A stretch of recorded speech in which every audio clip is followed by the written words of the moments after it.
Now to the actions President Biden ordered yesterday on Russia, including an intelligence review of Russia's role in the vast hack of U.S. federal agencies and companies last year, and a request for an intelligence review of evidence that Russia had placed bounties on American troops in Afghanistan.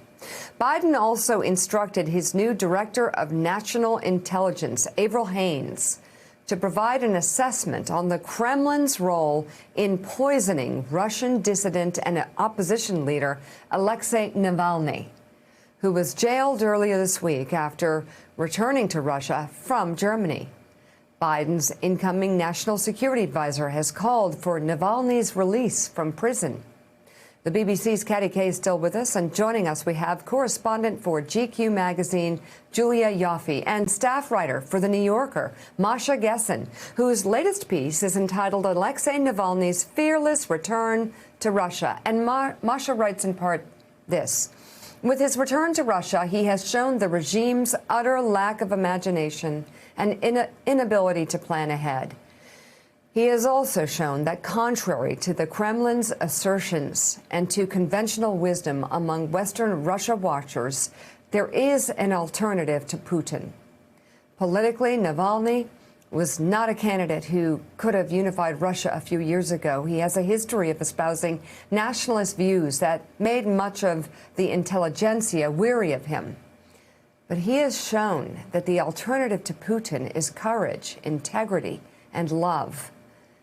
The name of Russia's next leader is almost certainly Navalny. Masha, I guess I first ask how confidently you say that. Right now he is in custody. Is he safe? What is next? No, he's certainly not safe. I think he is in grave danger.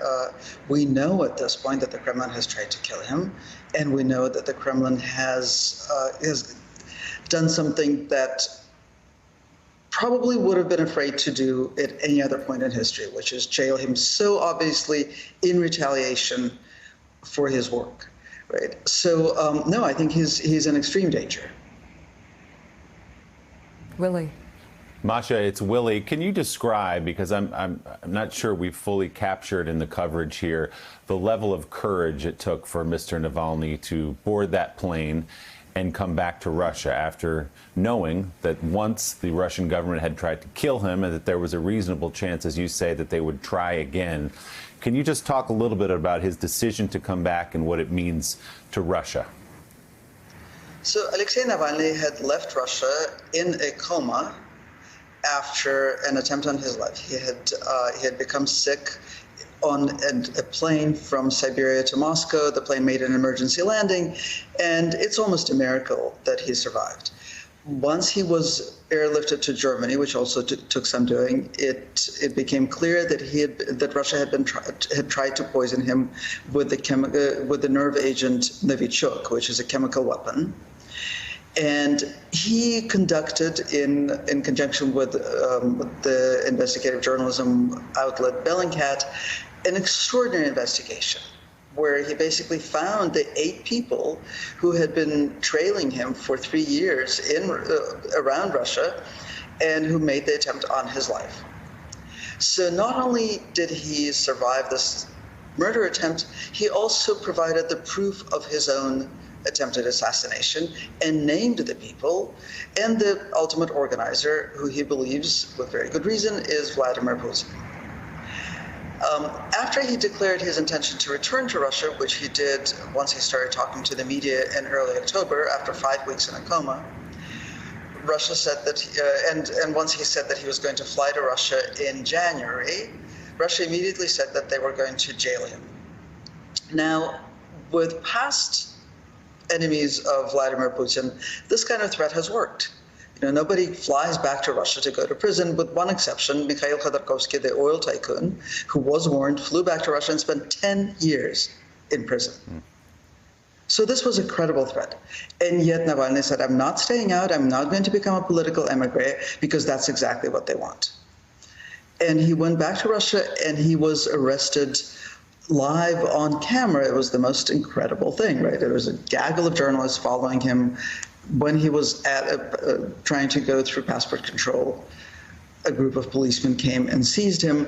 They transported him to a police station, and the next morning he was tried or had a court hearing right at the police station. It was an incredible farcical spectacle, and transported to